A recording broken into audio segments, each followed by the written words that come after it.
Hello and welcome, Motorcycle.com viewers. Quick question for you.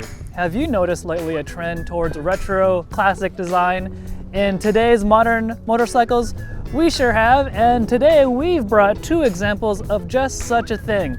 To my left we have the Honda CB1000R, and to my right we have the Kawasaki Z900RS Café. Like I said before, two classically inspired motorcycles as far as the styling goes. Honda calls the CB1000R a part of its neo-retro family. You can kind of see that too with the cafe racer-ish inspiration, but it looks pretty modern.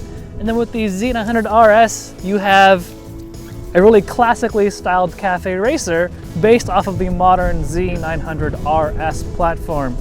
But underneath the classic styling, we have completely modern technology. 1000cc or darn near close to it with the Kawasaki engines, fuel injection, Euro 4 compliance, all that good stuff. So today what we've done, we being John and I, we've taken these two beasts, we have ridden them around, and now it's time for us to give you our thoughts on them.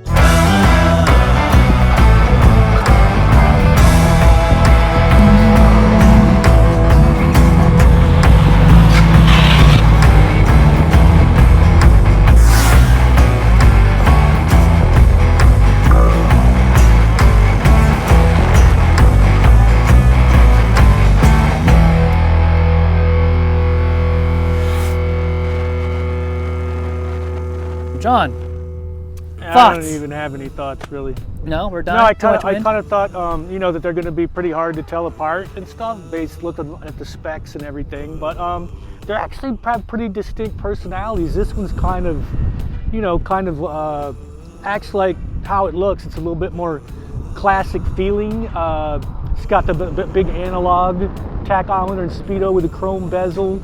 The Honda's got the LCD, really modern display. The Honda's not really retro at all. It's only called retro. It's new retro. It's kind of got its own chiseled styling. This one's obviously going for like 1982, trying to look like an Eddie Lawson replica, and it does a really good job of that. It's really cool. But the Honda's a little bit sportier edged. It seems like the foot pegs are a little higher when you get on there. It's got a little more ground clearance. Suspension's a little more taut. It makes more horsepower than the Kawasaki. It's a little more sporty. This one's a little bit kind of. It's also really sporty too. It's surprisingly sporty. But for cruising around, this one's pretty sweet. Yeah, John, I got to agree with you. The Honda, as far as performance goes, it's every bit a modern Honda, like you said, taut suspension. Between the two, more aggressive stance for the rider to be in. Yeah, the rider that triangle. One's actually got knurled aluminum foot pegs. Yeah, exactly. These are rubber.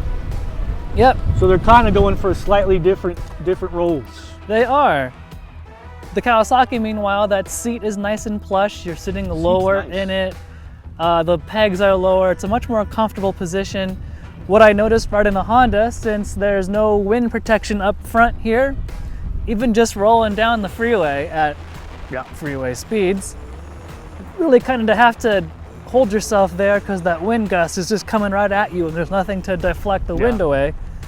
Kawasaki, you know, it's got a little fly screen here, deflects the wind around you a little bit better. Yeah, this is pretty nice. It's kind of cool today, a little breezy today. It's nice to have that up there. I think I read that the seat's like an inch thicker than the one on the Z900, and you can feel it. It's a really nice plush ride.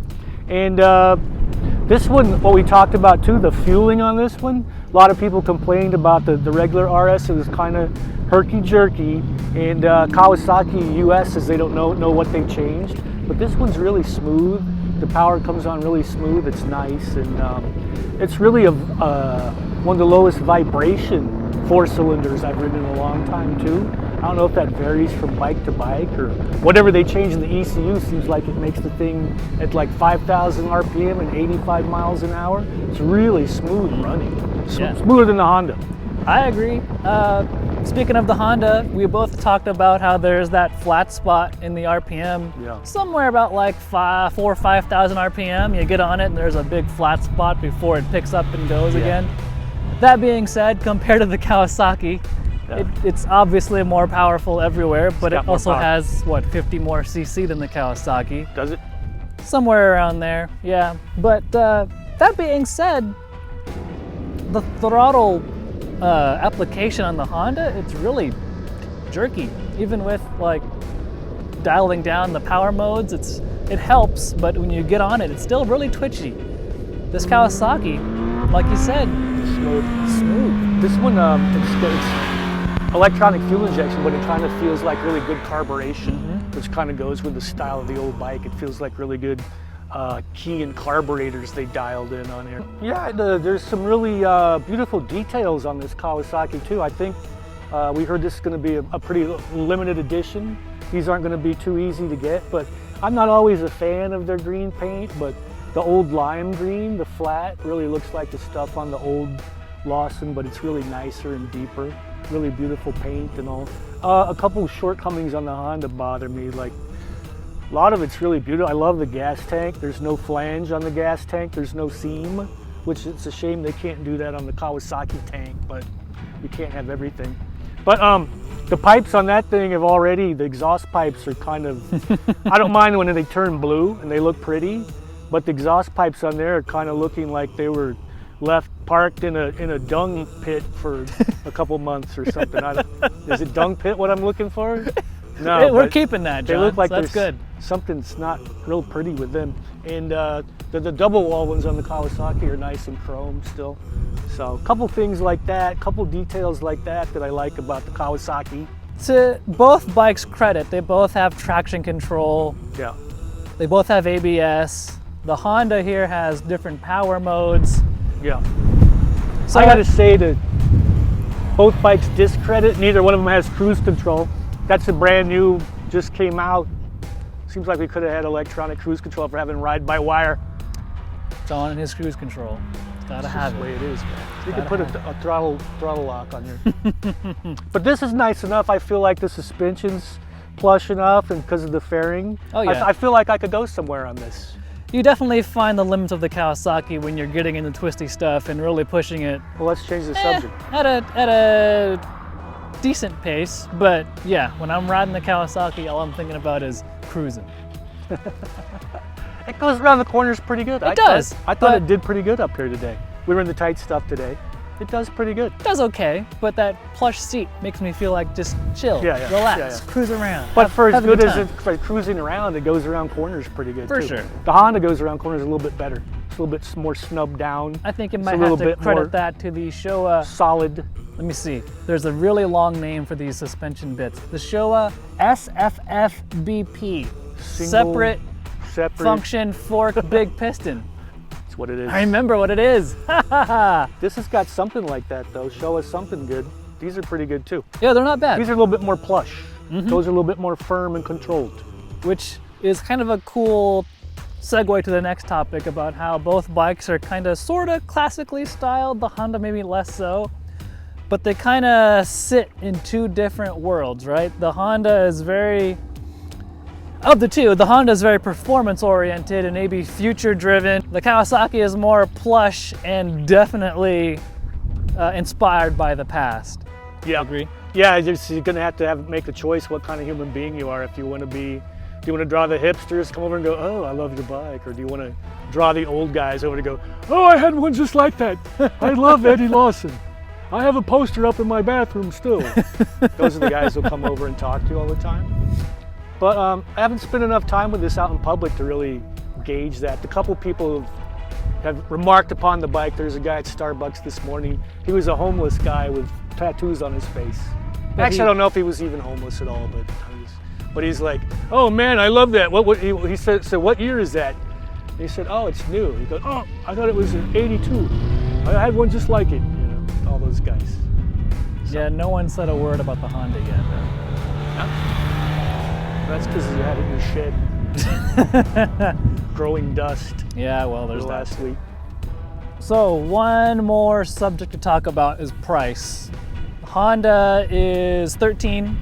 The Kawasaki is $11,500. Save a couple bucks with the Kawi if you're into it. That being said, these are kind of two different motorcycles. Yeah, they're completely the person different. Probably who was maybe thinking about the Kawasaki or the Honda will have to reevaluate their priorities. Do you want a throwback with the Kawasaki that's plush and comfortable and built for more cruising, but you could handle a twisted road if you wanted to. It does great the twisties. Yeah, or do you want the futuristic style, more performance-oriented Honda for a little bit more cash-ola?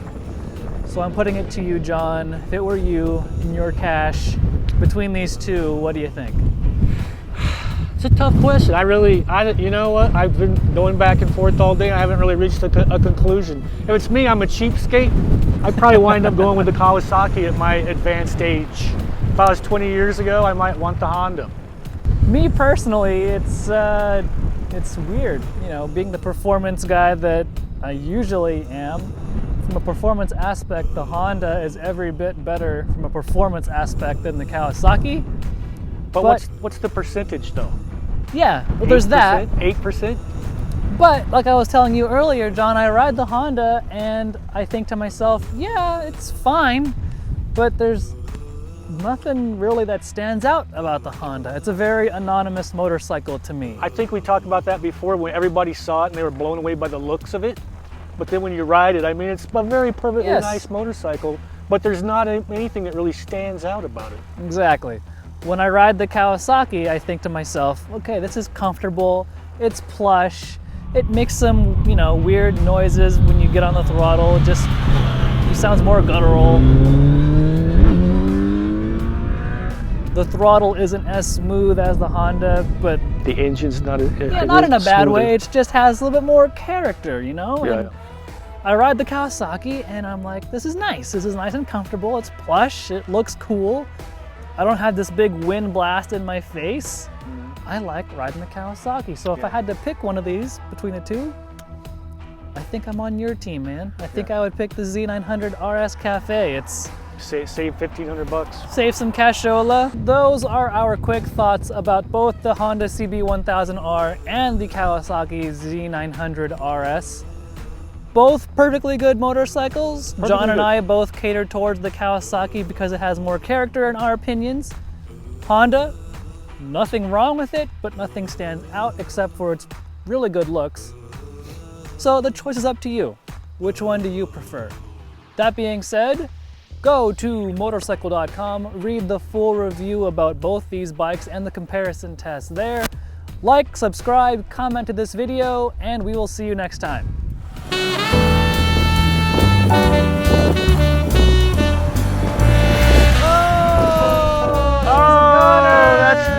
How could that happen? Oh. Hey, did you see my glasses somewhere? Because they were inside it. Yeah, look for my glasses, please.